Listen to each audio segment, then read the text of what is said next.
Welcome friends, welcome to our channel EPSR academy. প্রায় অনেক দিন যাবৎ আমাদের চ্যানেলে বিশেষ কোনো ভিডিও আসেনি, তবে আপনাদের কাছে একটি গুরুত্বপূর্ণ বিষয় নিয়ে এসেছি, যেটা আপনারা হয়তো অনেকেই শুনেছেন। আগামীকাল সুপ্রিম কোর্টের একটি গুরুত্বপূর্ণ ভার্ডিক্ট। প্রায় একটি পেনের খোঁচায় প্রায় কয়েক মিনিটের কথোপকথনের মধ্যে দিয়েই সুপ্রিম কোর্ট তার রায় জানিয়ে দিয়েছে, এবং সেটা প্রায় 26,000 চাকরি প্রার্থীর ভবিষ্যৎ প্রায় এক মুহূর্তের মধ্যে অন্ধকারের মধ্যে চলে গেছে। এরকম অনেক চাকরি প্রার্থী আছে যারা সততার সাথে চাকরি পেয়েছিল, তাদেরও জীবন এই একই সময় একই সাথে প্রায় নষ্ট। কি বিষয়, পুরো বিষয়টা জানবো। হয়তো সুপ্রিম কোর্টের পুরো যে রায় বেরিয়েছে, সেই রায়ের ব্যাপারে অনেকেই হয়তো শোনেননি বা জানেননি, এবং অনেকেই হয়তো এই বিষয়ে অল্প বিস্তর শুনেছেন, বা আবার অনেকেই হয়তো বিষয় অনেকটা শুনেছেন। কিন্তু এখন মূল যে বিষয়টা, সেটা হলো চাকরি প্রার্থীদের কী করণীয়।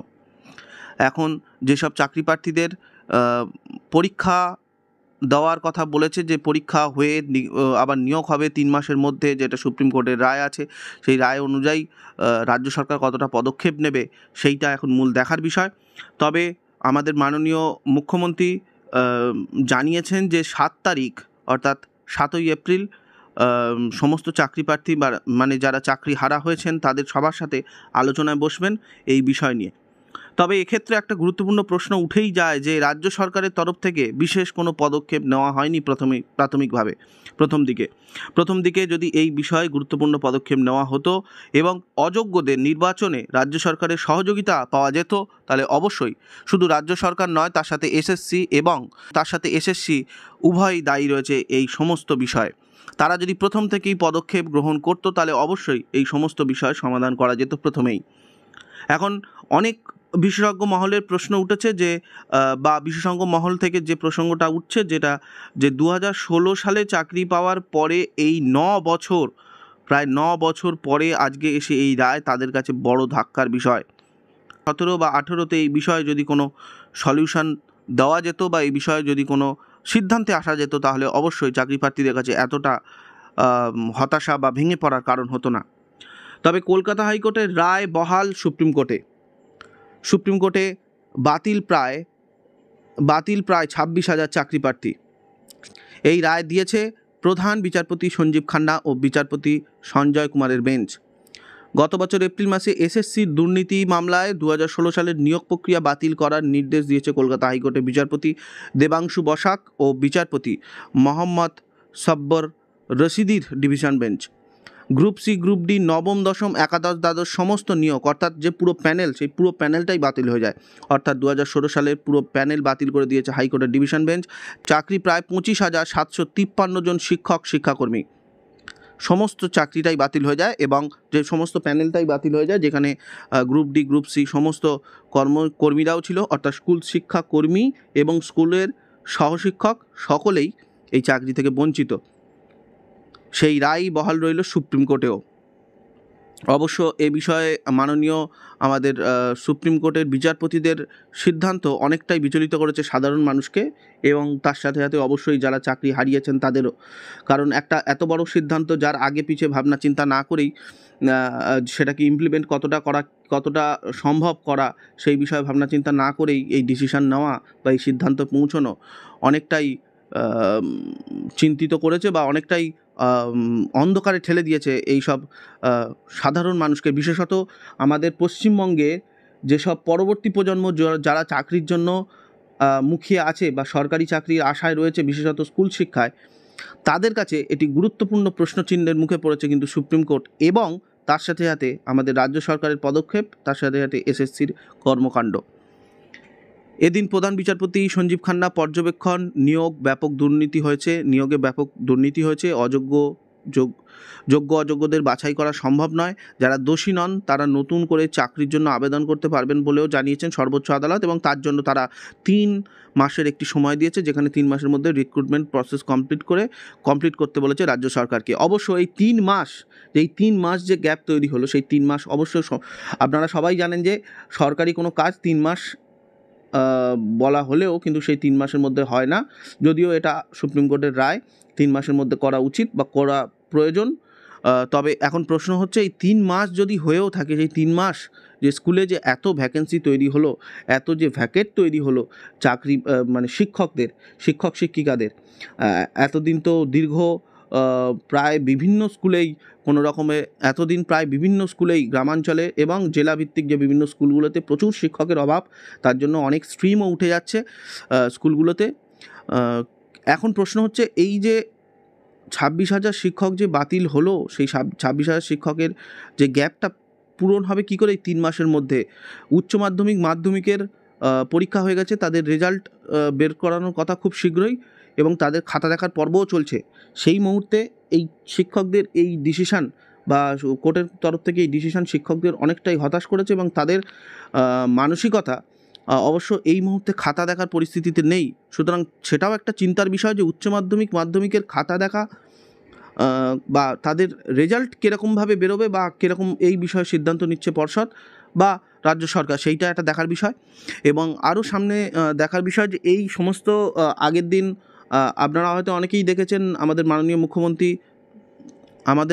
মুখ্যমন্ত্রী মহাশয়া বলেছেন যে এই রায়কে, সুপ্রিম কোর্টের এই রায়কে ইতিবাচকভাবে নিতে অবশ্যই আপনারা ইতিবাচকভাবে নেবেন এবং কারোর বলাতে নয়, যে কেউ বলেছে ইতিবাচক হিসাবে নিতে বা এরকম কোনো ভিত্তিতে নয়, কিন্তু আপনারা অবশ্যই যারা যোগ্য প্রার্থী বা যারা মনে করছেন যে আমরা সততার সাথে পাশ করে পরীক্ষা দিয়ে চাকরি পেয়েছি, তাদের কাছে আমার রিকোয়েস্ট যে অবশ্যই আপনারা কোনো ভুল ডিসিশান নেবেন না, কোনো ভুল সিদ্ধান্ত নেবেন না, সমস্ত বিষয়কে ইতিবাচকভাবে নেবেন এবং আপনাদের যদি মেধা থাকে, আপনাদের যদি ট্যালেন্ট থাকে, আপনাদের যদি যোগ্যতা থাকে, তাহলে অবশ্যই আপনারা 3 মাসের মধ্যে যে রিক্রুটমেন্ট প্রসেস হবে সেখানে নিজেদেরকে নিযুক্ত করবেন এবং সততার সাথে আপনারা এবং যথাযথ প্রচেষ্টার মধ্যে দিয়ে আপনারা পুনরায় আপনাদের কাজে ফিরে আসতে পারবেন।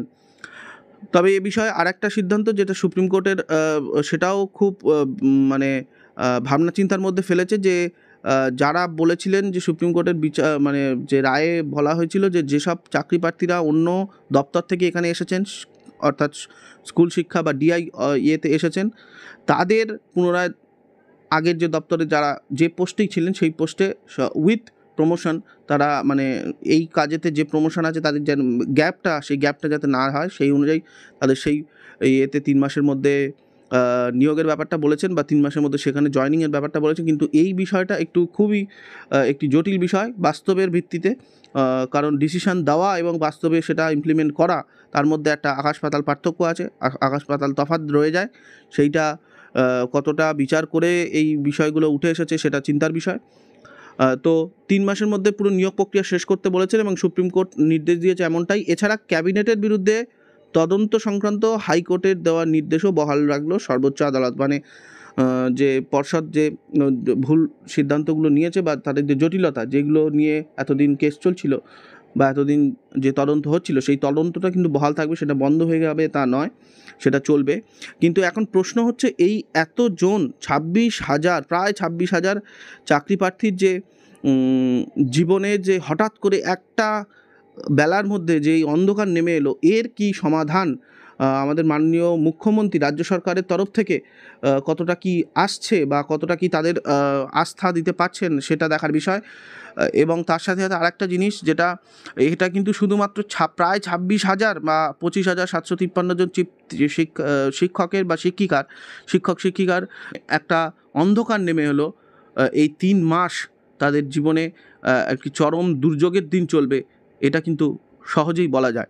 তো সুতরাং যারা যোগ্যতার সাথে চাকরি পেয়েছিলেন, যাদের এই বিচার ব্যবস্থার গাফিলতির জন্য যাদের এই চরম হেনস্থার মুখে পড়তে হলো, অবশ্যই তাদেরকে আমি আমাদের চ্যানেলের তরফ থেকে বলবো যে আপনারা ইতিবাচকভাবে সমস্ত বিষয়কে নেবেন, কোনো রকম নেতিবাচক চিন্তাভাবনা মাথায় আনবেন না। সমস্ত বিষয় যা সামনে আসবে সমস্তকে স্ট্রাগল করে এগিয়ে যেতে হবে। জীবন মানেই তাই, জীবন মানেই কিন্তু সবসময় প্রতিনিয়ত লড়াই করা। তো সুতরাং আপনি বেশিরভাগ ক্ষেত্রেই আমাদের পশ্চিমবঙ্গে যেটা হয়ে থাকে যে যারা আমরা চাকরি পেয়ে যাই, বিশেষত সরকারি চাকরিকে এত গুরুত্বপূর্ণ মাহাত্ম্য হিসাবে দেখা হয় বা এত গুরুত্বপূর্ণ একটি বিষয় হিসেবে দেখা হয় যে সরকারি চাকরি পেয়ে যাওয়ার পরে আমাদের আর কোনো ভবিষ্যতে আমাদের ডেভেলপমেন্ট বা আপলিফমেন্টের কোনো রকম ভাবনা চিন্তা আমরা করি না। তো সেই দিক থেকে আমাদের কিন্তু এই বিষয়টা একটা ইতিবাচক দৃষ্টিভঙ্গি দিয়েছে, বা আমরা এখান থেকে হয়তো অনেক কিছু শিখতে পারলাম যারা চাকরি হারালাম। এমন অনেক মানুষের পক্ষ থেকেই আমি বলছি যে যারা চাকরি হারালাম তারা কিন্তু এই বিষয়টাকে ইতিবাচকভাবেই নিতে পারেন, যে আপনারা এটা থেকে শিখতে পারেন যে জীবনের শেষ বলে কিছু হয় না, এবং জীবনের কোনো কিছু অর্জন হয়ে গেল মানে সেখানেই জীবন শেষ তা নয়। তারপরেও কিন্তু নিজের ডেভেলপমেন্ট এবং অ্যাজ ওয়েল অ্যাজ নিজের ইকোনমিক ডেভেলপমেন্টটা রাখা প্রয়োজন, যেটা ভবিষ্যতে আমাকে সিকিউরিটি দিতে পারে বা ভবিষ্যতে নিশ্চিত আমার জীবনে কোনো রকম সংকট আসা থেকে আটকাতে পারে। তো এই বিষয়ে সবাই অবশ্যই চিন্তাভাবনা করবেন এবং সমস্ত ইতিবাচক সিদ্ধান্ত নেবেন। আমাদের চ্যানেলের তরফ থেকে আর বিশেষ কিছু বলার নেই, কারণ এই একটি চরম মানে অরাজকতা বা চরম মানে অপরাধের শিকার যারা হয়েছেন, যারা যোগ্য প্রার্থী হয়েছেন, এবং যেসব মানুষ, যেসব পরিবারের মানুষরা এই হয়রানির সম্মুখীন হচ্ছেন, তাদের বলার, সান্ত্বনা দেওয়ার মতো ভাষা হয়তো আমাদের কাছে নেই। তো তাদের এই দুর্যোগের সময় যাতে তারা ইতিবাচক সিদ্ধান্ত নিতে পারেন এবং সমস্ত বিষয় সামনের দিকে দেখে এগিয়ে যেতে পারেন, এবং চিন্তাভাবনা যুক্তিপূর্ণভাবে করে আপনারা যাতে আপনাদের নিজেদের জীবনে এগিয়ে যেতে পারেন, এই কথাটুকু আমাদের চ্যানেলের তরফ থেকে বলা, আর কিছুই নয়। আশা করি আপনারা সবাই ভালো থাকবেন, সুস্থ থাকবেন। দেখা হবে একটি অন্য ভিডিওতে। তবে এটা কিন্তু শুধুমাত্র প্রায় 25,000 প্রায় 26,000 শিক্ষার্থীর বা প্রায় 26,000 শিক্ষক শিক্ষিকার জীবন নয়, এটা প্রায় 50,000 মানুষের জীবন একটা পেনের খোঁচায় কিন্তু অন্ধকারে চলে গেল। এটুকু আপনারা মাথায় রাখবেন, এবং এটুকু আমাদের চ্যানেলের তরফ থেকে বলা, আর কিছুই নয়।